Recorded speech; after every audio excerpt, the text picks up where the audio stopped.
All right, we're working on a little Craftsman snowblower that will not start. And it's got oil in it. So we're gonna check for spark. You just take the spark plug out and just rest it against the valve cover. Just gotta ground the spark plug out.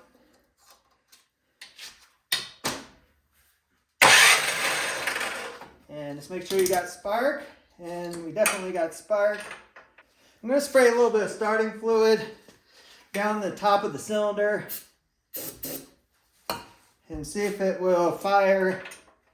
And if it does, that will tell us that we got, maybe bad fuel or, something in the carburetor, old gas sitting in there, gums it up.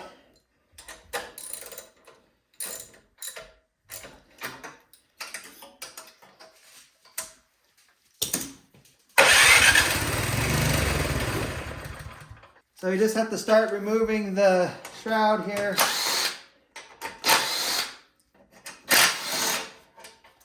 I got those 2 bolts. I got 2 bolts here, 2 bolts up here. It's been a while since I worked on one of these. And my life is going to be a lot easier if I remove the wheels and then loosen the bolts that hold this arm on.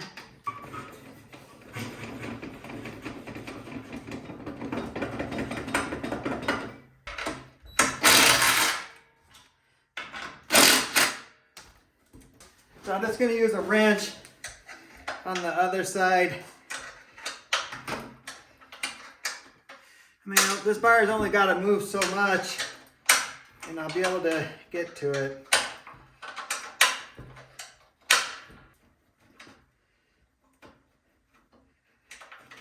Yep, there we go. Yep, kind of ridiculous that you have to do that to get to this thing. But... and I got one more bolt over here. The screws that hold this electric start on holds a piece too. Actually, the bolt is not even there.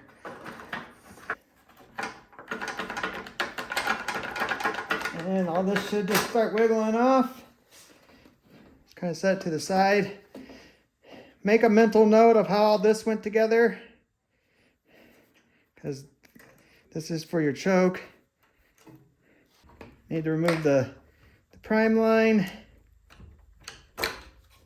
Then you got your spring and your linkage.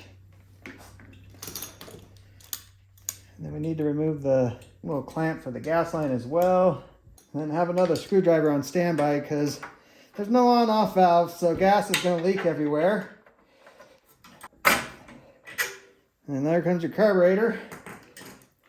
There goes your gas. Oh, look at all that old gas in there. I got to get something to catch that. That's bad gas. Your gas should not look like apple juice. It should be nice and clear. All right, we're going to tear this carburetor apart and hopefully we can just clean it. The bowl doesn't even want to come off. I just use like a rubber mallet. Give it a tap.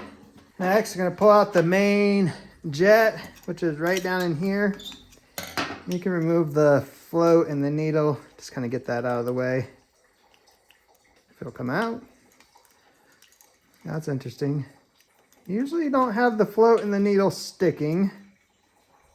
So that's a little bit of a concern. Usually that just falls right out. And then you got to be careful with this main jet. It's made out of brass. And if it's locked in there pretty good, you got to put a lot of pressure to get it to turn without stripping it.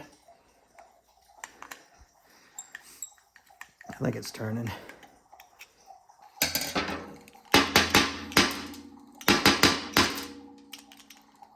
Alright. I'm going to move the idle set screw and your pilot jet. I don't have high hopes for this carburetor. Nothing wants to come apart on it. Oh, there goes the pilot jet. Yeah, stuff is pretty crusty in here. See if the needle nose will take the needle out. That's moving out. There it goes. Jeez. Yeah, you can see that on camera. See how green it is? That sucker was growing in there. It might be hard to see on camera, but even right here, this pathway is 100% clogged. It's all black. I can't see any hole there, so that's bad. So I'm actually going to run this through my ultrasonic cleaner and see how it comes out. That's like the only chance we're going to have on this one. You can also see on the emulsion tube, you should be able to see down that center without even trying, and it's 100% clogged. All right, guys, this carburetor is toast. I've ran it through the cleaner, and I cannot get anything to go through this passageway. I even tried little wires. You'll see I have some other videos up on my channel on cleaning carburetors. And then as well, this pilot jet, I cannot get anything to go through this little pinhole either. So easiest thing to do is just replace this carburetor. I know I didn't include the part number for the carburetor here. On this particular machine, it's a Craftsman. There's a sticker on the chassis. It has the model number. Go on Google, search for that model. It'll include all the parts. It'll include the engine, and you can find that carburetor.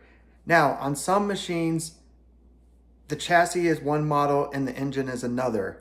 So there'll be a stamp on the engine tin for the model number. So if that's your case, get that model number and search for the carburetor. All right, we got a new carburetor for this guy. So we're gonna put that linkage back on.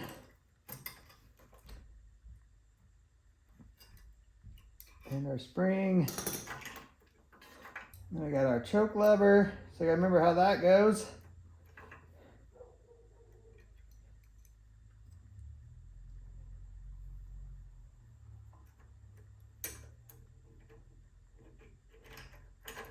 We gotta hook up our prime line.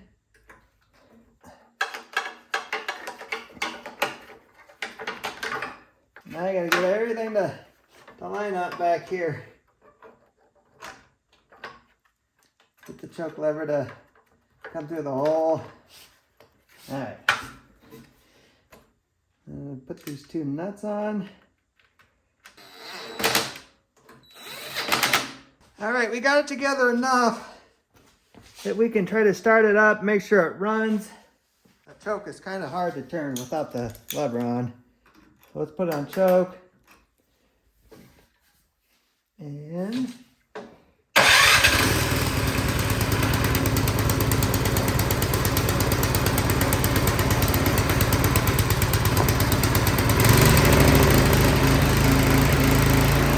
all right, that is awesome. It's running great. So now we've just got to put all this stuff back together. Handles.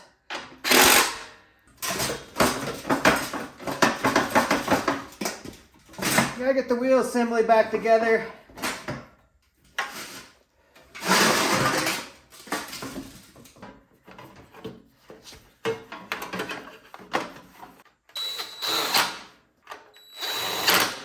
Just gotta put our choke lever back on.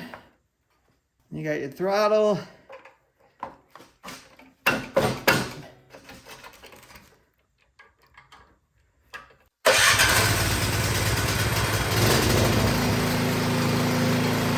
Another case of the dirty carb special.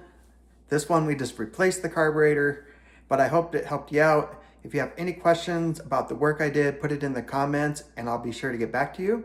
And I appreciate you watching.